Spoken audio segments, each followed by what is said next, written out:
Health problems వచ్చాక medicines వాడతాం, కానీ మన వల్ల అయ్యే కొన్ని చిన్న చేంజెస్ ముందే స్టార్ట్ చేస్తే బాగుంటుంది కదా. అందుకే మేము ఫస్ట్ చేంజ్ చేసింది మా కుకింగ్ ఆయిల్. చాలా రోజుల నుంచి గానుగ నూనె గురించి వింటూనే ఉన్నాం. పాతకాలంలో అయితే అందరూ ఇదే వాడేవారు. తర్వాత ప్యాకెట్ ఆయిల్స్ వచ్చాక మెల్లిగా గానుగ నూనెని మర్చిపోయాం. అందుకే ఒకసారి ట్రై చేద్దామని కొత్తపల్లిలో ఉన్న ఆల్ ఫ్రూట్స్ కాలేజ్ పక్కన రైతు వారధికి అయితే వెళ్ళాము. కరీంనగర్లో గానుగ నూనె చాలా చోట్ల దొరుకుతుంది, కానీ మన కళ్ళ ముందే ఎద్దులతో గానుగ తిప్పి అప్పటికప్పుడు ఫ్రెష్గా ఆయిల్ తీసి ఇచ్చే ప్లేస్ మాత్రం నాకు తెలిసి ఇది ఒక్కటే. అందుకే ఒకసారి ఎక్స్పీరియన్స్ చేద్దామనైతే వెళ్ళాం. సెటప్ చూస్తేనే చాలా డిఫరెంట్గా అనిపించింది. ఎద్దులతో స్లోగా ఆయిల్ తీస్తారు కాబట్టి మెషిన్స్ వల్ల వచ్చే హీట్ ఉండదు. అందుకే ఆయిల్లో ఉండే న్యాచురల్ గుణాలు, విటమిన్స్, మినరల్స్ బాగా ఉంటాయని చెప్పారు. ప్రైసెస్ చూస్తే పల్లి నూనె వచ్చేసి లీటర్కి 450 అయితే తీసుకున్నారు. నువ్వుల నూనె అయితే 750 అండ్ కోకోనట్ ఆయిల్కి 950.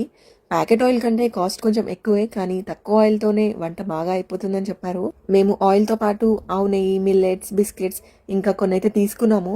అన్నీ ఒకేసారి మార్చడం కష్టమే, కానీ మన వల్ల అయ్యే ఇలాంటి చిన్న హెల్తీ చేంజెస్ ఇప్పటి నుంచే స్టార్ట్ చేస్తే ఫ్యూచర్లో మన హెల్త్కి మంచిది అనిపించింది. మీరు కూడా మంచి క్వాలిటీ గానుగ నూనె కోసం చూస్తుంటే ఒక్కసారి విజిట్ చేసి ట్రై చేయండి.